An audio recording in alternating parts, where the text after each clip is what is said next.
What if I told you that most of what we've been taught about sales is, well, just plain wrong? Today, we're diving into spin selling. This isn't just another theory, it's a revolutionary method that came out of one of the biggest research studies ever done on sales. It's all about what the top performers actually do. So if you feel like you're hitting a wall with your current approach, you're going to want to see this. You know the feeling, right? You've got this technique, this go-to move that works like a charm on smaller deals. But then you get into a big meeting.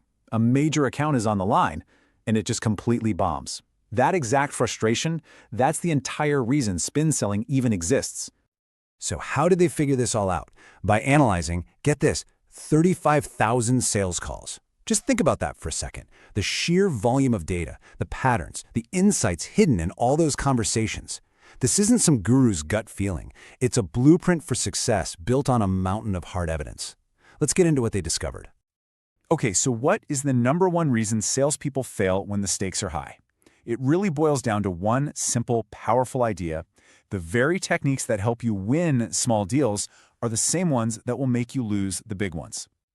I mean, think about it. A small sale is like a sprint. It's often a quick decision, maybe with just one person. A major sale, though, that's a marathon. You're dealing with a whole committee of decision makers, and it can take months.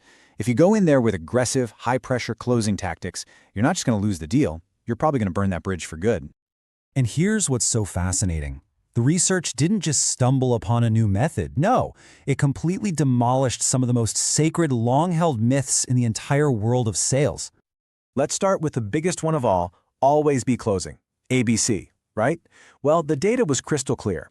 In major sales, the more times a salesperson tried to use a closing technique, the less likely they were to actually win the deal. Why? Because with sophisticated buyers, it just creates pressure and makes them put their guard up. It shuts the conversation down. And how about this one? Objections are buying signals. Turns out, that's a myth too. The research showed that top performers don't get more objections, they get fewer. They aren't masters of objection handling, they are masters of structuring a conversation so that objections never even have a reason to come up in the first place. So if the old playbook is broken, what's the new one look like? Well, buried in those thousands of hours of sales calls, a clear pattern started to emerge. A powerful, repeatable framework for guiding conversations toward a successful outcome. And it's called the spin strategy. Now, at its heart, spin selling is really a fundamental mindset shift. You stop thinking of yourself as a persuader, and you start acting like a consultant or even a doctor. It's not a rigid script you have to memorize. It's a flexible framework that helps you and your customer uncover the real value of what you're offering together. And the whole thing is built around this incredibly memorable acronym, SPIN. Each letter stands for a different type of question, and each one builds on the last. It's designed to take a customer's vague feeling of something's not quite right and transform it into an urgent, undeniable need for your solution. All right, so how do these 4 types of questions actually work in a real conversation? Let's walk through the sequence, because once you see it, you'll understand how it completely flips the dynamic of a typical sales call. First up, you have S for situation questions. These are your basic fact-finding questions, like, what kind of equipment are you using now? Or, tell me about your current process. They help you understand the landscape. But here's the key finding from the research. Use them sparingly. Do your homework beforehand. Asking a bunch of basic questions you should already know the answer to is a super fast way to annoy a busy executive. Okay, next you move on to P for problem questions. This is where the real investigation begins. You're asking things like, are you satisfied with your current system, or what are the biggest challenges you face with that process? This is how you start to uncover what Rackham calls implied needs, those first little hints of your customer's pain points. Now, this next step, I for implication questions. This is the secret sauce. This is what separates the average performers from the superstars. You take the little problem you just found and you explore its consequences. You ask things like, what's the effect of that problem on your team's output? Or how much time is being wasted because of that inefficiency? This is how you take a small headache and turn it into a massive, costly business problem. You know, Neil Rackham himself said it best. The real skill is how you grow those problems big enough to get action. That's the entire job of implication questions. It's about building up the cost of doing nothing until it becomes so painful that the cost of your solution seems like an absolute bargain. And finally, once the pain is clear, you pivot to N for need-payoff questions. And this is the brilliant part.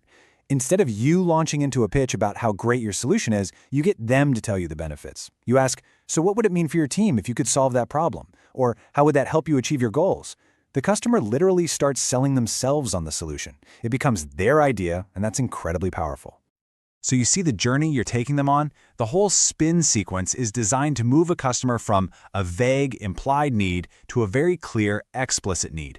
You guide them from, our system's a little slow, all the way to, we are actively losing money and falling behind our competitors. We need to fix this now. That right there, that's the moment the sale is truly made. Now, when you put all these pieces together and really master this approach, it does something fundamental. It completely changes your role in the eyes of the customer. You stop being just another salesperson. You become something far more valuable. The transformation is huge. You're not talking about features and benefits anymore. You're solving critical business problems. Objections about things like price start to just fade away because the value of solving the problem is so immense. You're focused on building a long-term relationship, not just getting a signature. And maybe the best part of all, the customer ends up being your biggest advocate inside their own company because they helped build the case for the solution themselves. So really, the question that spin selling forces us to ask ourselves is this: are you just a seller, someone whose job is to push a product? Or are you a problem solver, someone whose job is to create real, tangible value? The choice, well, that's up to you.